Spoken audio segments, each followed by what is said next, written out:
পরিচালক রায়হান রাফি, আপনার কাছ থেকে অন্ততপক্ষে এই জিনিসটা আমরা কেউ আশা করিনি। যেখানে গত বছর মেগাস্টার শাকিব খান আর রায়হান রাফি মিলে তুফান এত বড় ব্লকবাস্টার আমাদের সামনে উপহার দিল, সেই সিনেমাটা শুধু বাংলাদেশে না গোটা পৃথিবীতে ব্লকবাস্টার, গ্লোবাল ব্লকবাস্টার হয়েছিল তুফান। তাদের কাছ থেকে এইরকম অপেশাদারিত্ব আর মেনে নেওয়া যাচ্ছে না। আউটডোরে মেগাস্টার শাকিব খানকে নিয়ে শুটিং হচ্ছে, সেখান থেকে ফটো লিক হচ্ছে, ভিডিও লিক হচ্ছে। মানা যায় যে পাবলিক ক্রেজের চোটে, এক্সাইটমেন্টের চোটে হয়তো লিক করে দিচ্ছে, ভিডিও তুলে ছাড়ছে, কিন্তু ইনডোর জায়গা থেকে কি করে ভিডিও লিক? আমি স্ক্রিনে তোমাদেরকে দেখাচ্ছি। এখানে মেগাস্টার শাকিব খানের মেকআপের একটা ভিডিও আমরা দেখতে পাচ্ছি, মানে একটা মেকআপ করছেন উনি, এবং তার পাশাপাশি আমরা জয়া আহসানকে দেখতে পাচ্ছি। জয়া আহসান কিরকম ড্রেসে কিরকম লুকে থাকবে আমরা দেখতে পেয়ে গেলাম। তাণ্ডব সিনেমাতে কে নায়িকা থাকছে এখনো পর্যন্ত টিম SVF আলফায়ের তরফ থেকে অফিসিয়াল কোনো ঘোষণা আসেনি এখনো পর্যন্ত, কিন্তু তাও আমরা জেনে গেছি নায়িকা হিসেবে সাবিলা নূর থাকছে, জয়া আহসান থাকছে। এই ওই লিকটা একটা টাইমে মানা যাচ্ছিল, ঠিক আছে, একটা ফটো দুটো ফটো লিক হবে এটা আমরা জানি। তুফানের সময় দু একটা ফটো লিক হয়েছে, এগুলো লিক হবে, এগুলো নিয়ে অত ইয়ে নেই, দু একটা ফটো লিক হবে। কিন্তু এভাবে প্রতিদিন কোনো না কোনো ভিডিও লিক হতে থাকলে তো এবার মনে হচ্ছে সিনেমাটা আমরা দেখে ফেলবো, তাই না? আমরা বড় পর্দায় গিয়ে যে সিনেমাটা দেখার জন্য বসে আছি, আমরা তো মনে হচ্ছে এবার ফোনেই দেখে নেবো সিনেমাটা। যেরকম ভাবে প্রতিনিয়ত লিক হচ্ছে কে থাকবে, এবার কোন দিন দেখবো ভিলেন কে থাকবে সেটাও লিক হয়ে গেল, কার ক্যামিও থাকবে ক্যামিওটাই আগে বেরিয়ে গেল লিক হয়ে।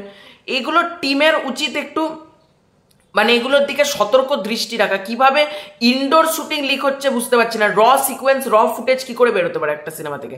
আমি আবারও বলছি, আউটডোর শুটিং নিয়ে আমার প্রবলেম নেই, গতকালকে ইনডোর ভিডিওটাকে নিয়ে কি করে লিক হতে পারে? এগুলো তো ছেলে খেলা ছাড়ার কিছু না। আর একটা সময় দু একটা ফটো হাইপ বাড়াতে, অবশ্যই এইগুলো হাইপ বাড়াতে অনেকটা সাহায্য করে, কিন্তু সেটাও একটা লিমিট থাকে। মাত্রাতিরিক্ত যখন হয়ে যাচ্ছে না, তখন সেটা হাইপের জায়গায় সেটা হাইপটারও ডাউন হয়ে যায়। কিন্তু যখন সেটা মাত্রাতিরিক্ত হয়ে যায়, টিজার আসার আগে এইগুলো কেন? আমরা তো এগুলো টিজারে দেখলে তাও একটা মানে আশা থাকতো। টিজার আসার আগে আমাদেরকে টিজার কি, তাহলে টিজার কি আমাদেরকে এক্সপেকটেশন তৈরি করবে? আমরা যদি এখন থেকে সব কিছু দেখে ফেলি, সব কিছু তো পাবলিক দেখে ফেলছে যেখানে শুটিং করছে। আমি ঠিক বুঝতে পারছি না এগুলো রায়হান রাফি সহ মানে পুরো তাণ্ডব টিমের কাছে এটুকুকে আশা করা যায়? তাহলে বাংলাদেশের শুটিংই করতে হতো না, আমাদের কলকাতায় বেশ কিছু একটা লোকেশন, সেম লোকেশন আছে, সেখানে শুটিং হোক। আমি ঠিক বুঝতে পারলাম না মানে কি এটা আলটিমেটলি কি করতে চাইছেন মানে তাণ্ডব টিম। আজকে বরবাদ সিনেমা দেখো তো, বরবাদের 1 সেকেন্ডেরও কোনো ভিডিও আমাদের সামনে এসেছে?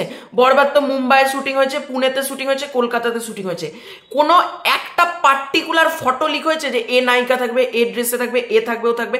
একটা পার্টিকুলার সিঙ্গেল ফটো পর্যন্ত লিক হয়নি বরবাদের কাছ থেকে। বরবাদ টিম এতটাই পেশাদারিত্বের পরিচয় দিয়েছিল। মুম্বাই, পুনে, হায়দ্রাবাদ, কলকাতা এইসব জায়গায় শুটিং চলেছে, সেখান থেকে তো একটা ফটো বেরিয়েছে, বেড়ায়নি তো। তাহলে তাণ্ডবের কাছ থেকে এটা কেন? এগুলোকে প্রমোশন, এটা যদি বলে প্রমোশন, এইগুলো প্রমোশন না, এগুলোকে সস্তা প্রমোশন, চিপ প্রমোশন বলে আজকের দিনে দাঁড়িয়ে। আজকে মেগাস্টার শাকিব খানের ভালো চাই, মেগাস্টার শাকিব খানকে ভালোবাসি বলে এই কথাগুলো বলতে আসছি। জানি অনেকের খারাপ লাগবে, অনেকে বলবে যে কেন তুমি এরকম বলছো, কিন্তু দেখো আমিও বলতাম না, আমি এতদিন কিন্তু বলিনি যে লিক হচ্ছে থাক, কিরকম লাগছে রিয়াকশন দিচ্ছি, কিন্তু শেষ মুহূর্তে না অত্যাধিক পর্যায়ে যখন জিনিসটা আমরা দেখতে পাচ্ছি তখন কোথাও গিয়ে আর মেনে নিতে পারছি না। আশা করি তাণ্ডব টিম একটু স্ট্রিক্ট হন, আমি অনুরোধ করছি আপনাদের কাছে, অবশ্যই স্ট্রিক্ট হন, কাউকে ভিডিও ফুটেজ এগুলো করতে দিয়েন না।